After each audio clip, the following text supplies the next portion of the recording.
In the fierce battle of global geopolitics, it appears that NATO has bitten off more sushi than it can chew. Attempting to extend its reach into the dynamic markets of Asia, it finds an unlikely adversary not from the East but from its ranks. Emmanuel Macron, the French president, reminiscent of a chef defiantly protecting his secret recipe, has uncorked a vintage bottle of opposition, serving a sassy reminder that NATO's business is firmly rooted in the North Atlantic, not Asia. Hi and welcome to a fresh new episode of The Global Game with me, Vedika. Let's begin with a video report. Нам западных элит у нас много друзей, причем во всем мире. Hello and welcome to TFIGlobal, the foreign affairs and geopolitical analysis. Picture this. NATO, like a starry-eyed entrepreneur, is set on expanding its North Atlantic boutique into a global franchisee. The target? The burgeoning markets of Asia. But before they can even think about popping the champagne at the grand opening of a license office in Japan or rolling out the red carpet for India as a NATO Plus member, in storms the French President Emmanuel Macron. And folks, is he unhappy? NATO stands for North Atlantic. Let's not forget our geography, my dear friends. An unnamed French official reminded of the alliance's geographical mandate. Meanwhile, the same official delivers the savagely diplomatic blow. There is no NATO liaison office in any country in the region. If NATO needs situational awareness in the region, it can use the embassies designated as the point of contact.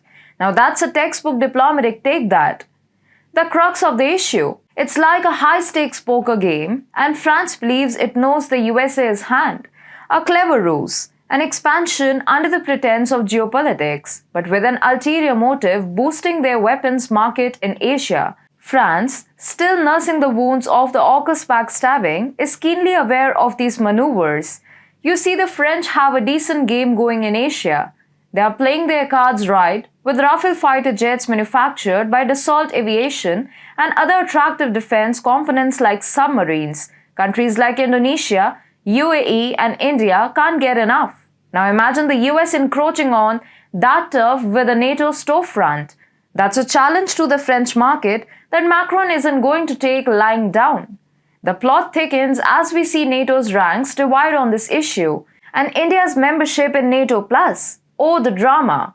Norway's deputy foreign minister threw a curveball when it comes to joining alliances. Countries should make their own decisions. France, on the other hand, echoes the geographic limitations of NATO, underscoring the impossibility of expanding operations into Asia. It's a clash of perspectives, France and the USA at the opposite ends of the spectrum, as colorful and contentious as a reality show finale. Macron, who isn't exactly renowned for blindly trailing behind the US, has another ace up his sleeve: EU-China relations. The possibility of a NATO office in Japan and expansion in Asia could seriously jeopardize these relations, which is an endgame that France simply won't entertain. Macron's April visit to Beijing was less subtle diplomacy and more a neon sign flashing: we value our relationship with China. While the US perceives China as the big bad wolf threatening its geopolitical house of cards, its containment strategy seems to be backfiring. Opening an office in Japan would require the unanimous approval of the North Atlantic Council. Guess who's holding a veto card there? That's right, our man Macron. So if the US believes it can't waltz in and execute its expansion plans, they are in for a rude awakening. Macron's rebuke of NATO's Asian aspirations is a symphony of savage wit, complex geopolitical maneuvers, and calculated defense of national interests. He reminds all that the grand game of global politics is anything but dull. And for those involved, there is always another move, another gambit, and another round to be played. Here's to the game nations play and the leaders who aren't afraid to upset the boat.